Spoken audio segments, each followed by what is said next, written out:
Hello, good afternoon. Ka-appear po tayo. Ah, ayan. Bigyan ko lang kayo ng konting tip, no? Regarding dito sa mga assignments ng mga bata, sa mga notes. Ayan, minsan kasi, lalo nung sa shift ng anak ko, 5:30 ng umaga, papasok na eh.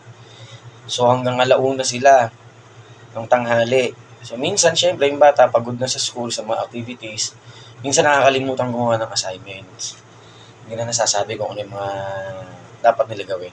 So, ang akin lang, konting tip lang, paglaanan nyo ng oras kung paano nyo tisilipin yung mga notebooks nila, mga notes, para hindi na po tayo tanungan ng tanungan dun sa mga co-parent, lalo na dun sa tinatawag dito, group chat natin sa Messenger.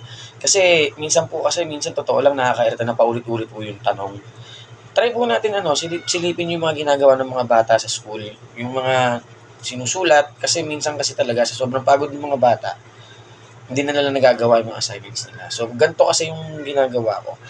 Ilalabas ko siya sa bag at iniisa-isa ko yung notebook. Kung ano yung mga activities na kailangan gawin. Kung may mga projects ba, yung mga kailangan bilhin, syempre. Isa-isahin. Kung hindi po natin kasi sasanayin yung mga bata sa ganito, hindi sila magkukusa.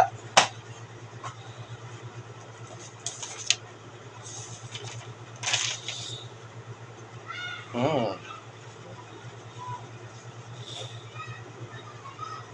Kung kagaya nito, merong assignment sa Pilipino yung anak ko. Bukod na natin to.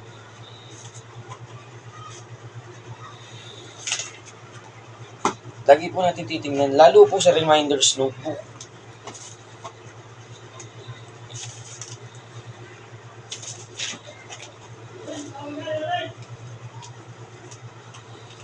I-chinachat naman po to sa group chat ng mga parents kung meron o wala.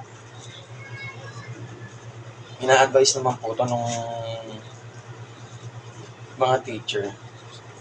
Nire-remind lang sa atin na may mga activity yung mga bata. So, yun lang po. Yun lang po yung simpleng paraan para hindi po tayo tanungan ng tanungan, para hindi na pressure yung mga bata. Kayo na po sumilip, tapos tanungin nyo kung ano yung mga gagawin. Ganun lang po kasi yung ginagawa ko. So, paano? Kapit tayo. Apir!